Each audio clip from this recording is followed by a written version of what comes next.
Halo semuanya, balik lagi sama Manai. Hari ini Manai mau cerita sesuatu yang benar-benar bikin Manai mikir berhari-hari setelah dengar langsung dari orangnya.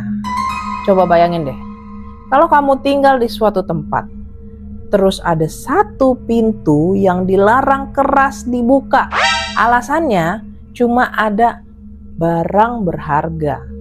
Semakin dilarang kan semakin kepo ya.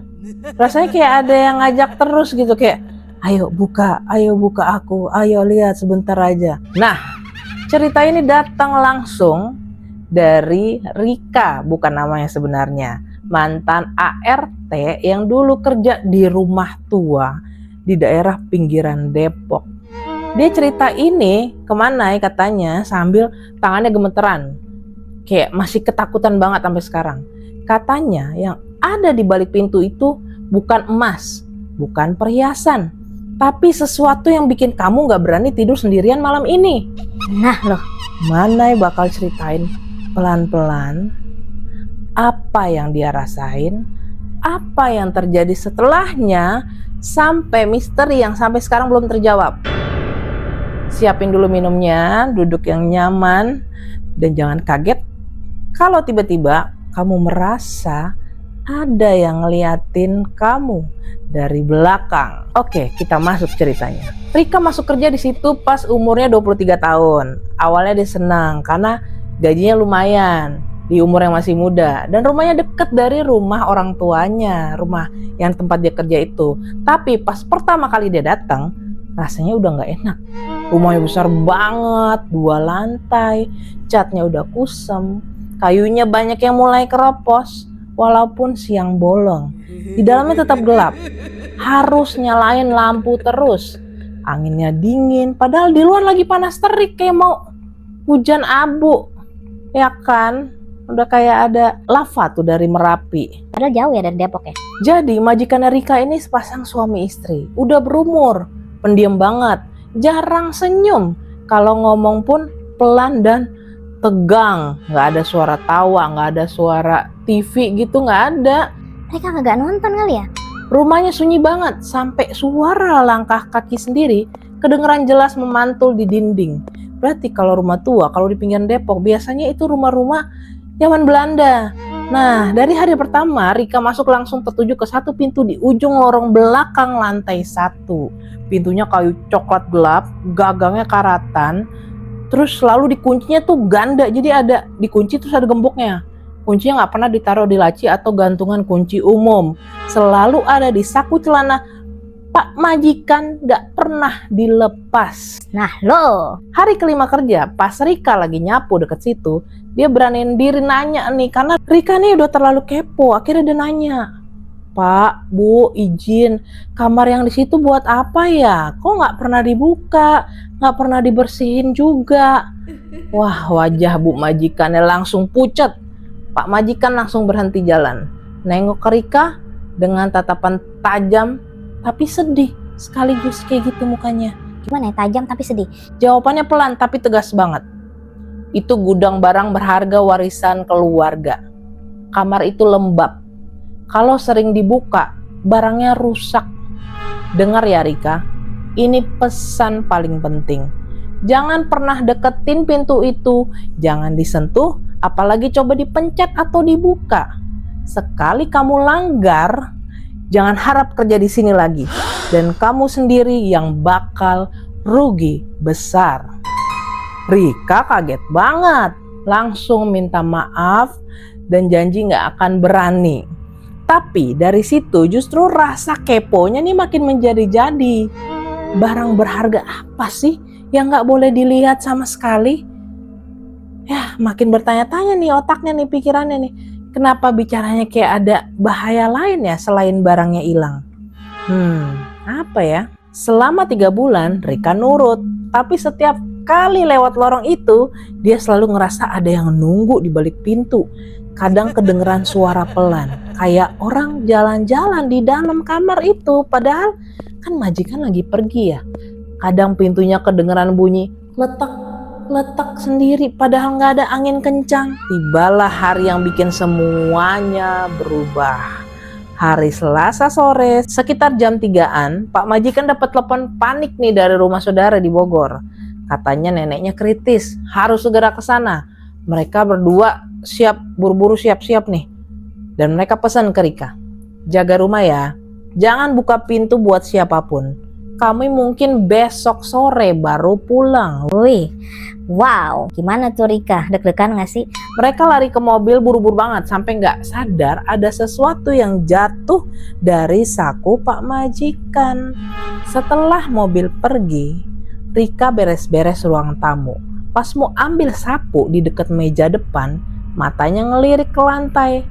Jantungnya rasanya mau copot. Di situ tergeletak seikat kunci dan yang paling besar berwarna kuningan kusam. Itu kunci kamar terlarang yang jatuh tadi dari sakunya Pak Majikan. Rika diam di situ lama banget, otaknya berdebat nih. Jangan Rika, kamu udah diingetin keras-keras, itu nggak sopan, itu bahaya. Tapi di sisi yang lain, tapi ini kesempatan satu-satunya. Besok kuncinya diambil lagi, nggak bakal tahu isinya selamanya. Cuma ngintip sebentar aja, nggak dibuka lebar-lebar, terus dikunci lagi rapi-rapi, nggak bakal ada yang tahu kok. Nah, Rika bingung deh tuh di situ. Dia bolak-balik kesetrikaan di ruang tamu hampir 1 jam. Akhirnya rasa keponya yang menang. Dia ambil kuncinya pelan-pelan. Rasanya tuh kayak dingin banget, kuncinya pun kayak baru diambil dari kulkas gitu kan. Mungkin atau si Rikanya ini yang deg-degan, jadi dia ngerasa kayak semuanya tuh jadi dingin. Terus langkahnya ke lorong belakang berat banget. Suasana kayak makin sunyi, makin mencekam. Cuma kedengeran suara napasnya sendiri dan detak jam dinding yang bunyinya kayak lambat banget. Tik tok, tik tok. Semakin dekat pintu, udaranya makin dingin, baunya makin amis dan pengap. Loh, kok bau amis? Sampai di depan pintu, tangannya gemeter parah. Dia masukin kunci ke lubang gemboknya itu, putar pelan, kedengaran bunyi klik yang nyaring banget, sampai dia kaget sendiri dan mundur selangkah, gemboknya kebuka. Satu lagi, kunci kecil di bawahnya juga dia buka. Rika nggak berani buka pintu lebar-lebar, cuma didorong pelan aja. Celahnya selebar telapak tangan aja. Cahaya matahari dari lorong tuh masuk sedikit ke dalam. Pertama kali dia lihat, tahu nggak apa? Rika bingung. Kamar itu kosong banget. Nggak ada peti besi, nggak ada lukisan mahal, nggak ada tumpukan barang antik. Lantai keramiknya penuh debu tebal, sarang laba-laba di sudut-sudut langit-langit. Baunya itu bikin mual, campuran bau debu tua terus sama bau obat yang udah kering. Nah, tapi di tengah ruangan yang kosong itu cuma ada satu barang. Sebuah kursi kayu jati tua. Ukirannya sederhana tapi kayaknya udah lama banget gak dipakai. Dan di detik itu darah Rika tuh rasanya kayak berhenti ngalir gitu. Tiba-tiba kursinya itu gerak. Waduh, bergerak kursinya. Bukan ketiup angin, bukan goyang karena lantainya miring.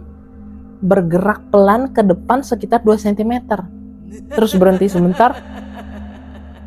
Terus mundur lagi pelan. Wah, kacau, diajak main.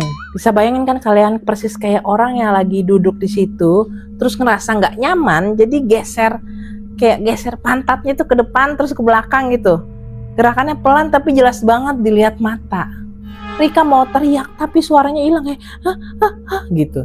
Tiba-tiba dadanya sesek banget, kayak ada beban berat yang duduk di atas perutnya gitu. Jadi dia napasnya pendek-pendek, matanya mulai kabur, udara di sekitar dia rasanya kayak berat banget, kayak ada air yang menekan tubuhnya. Dan tiba-tiba di telinga kanannya Rika sangat jelas, deket banget, kayak orangnya nempel gitu di telinga. Gimana sih?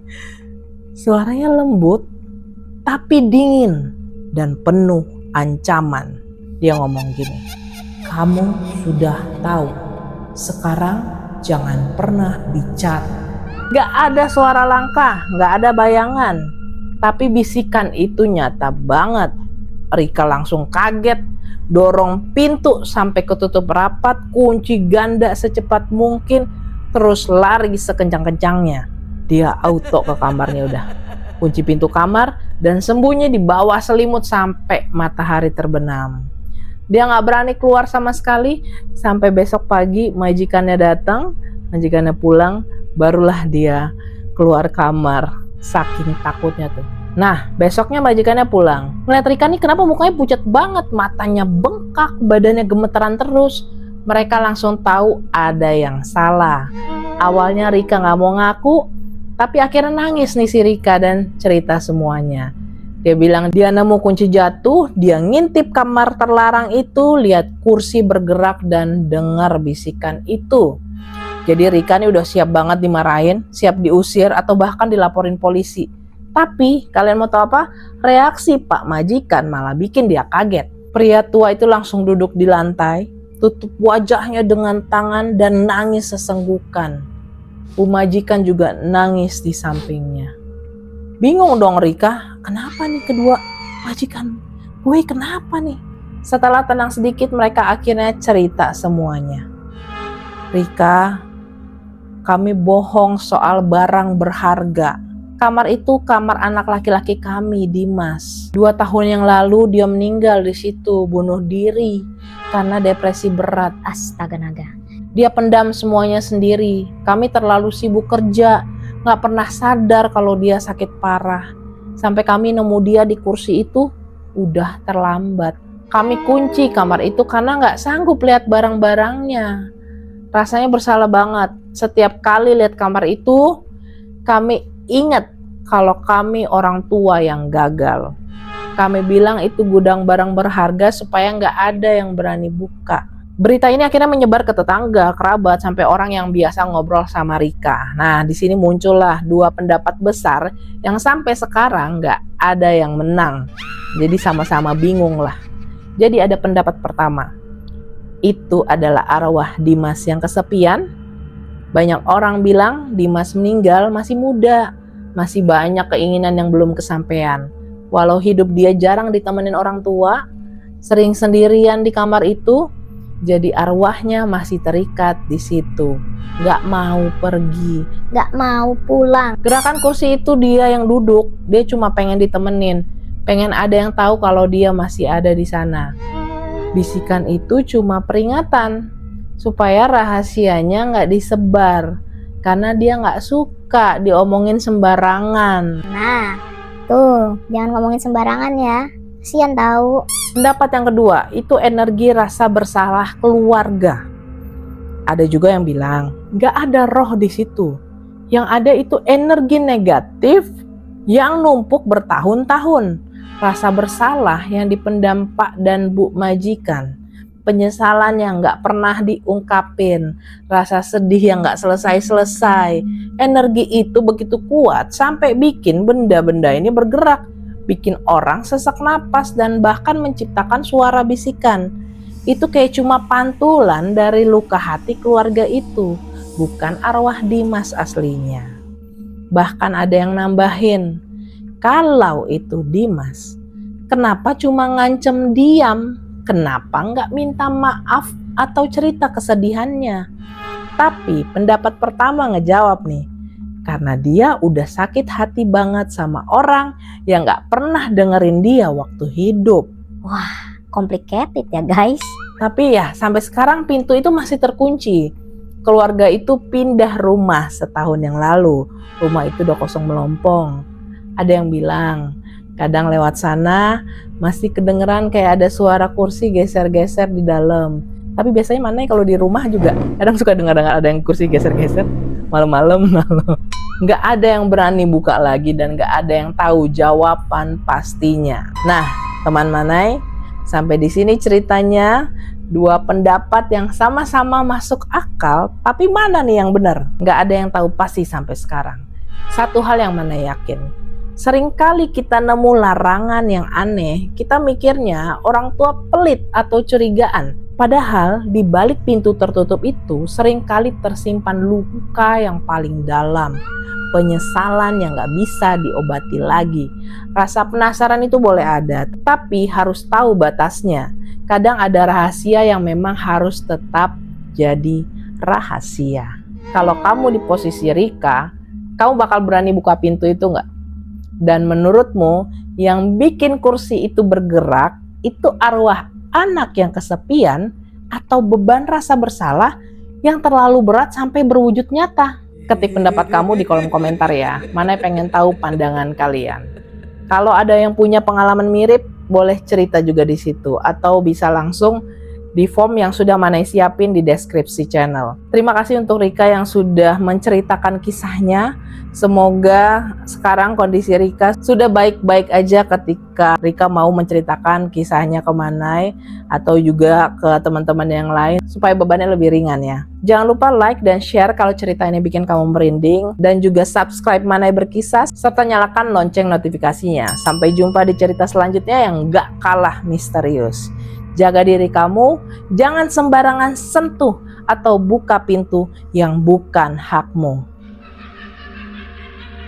Bye-bye.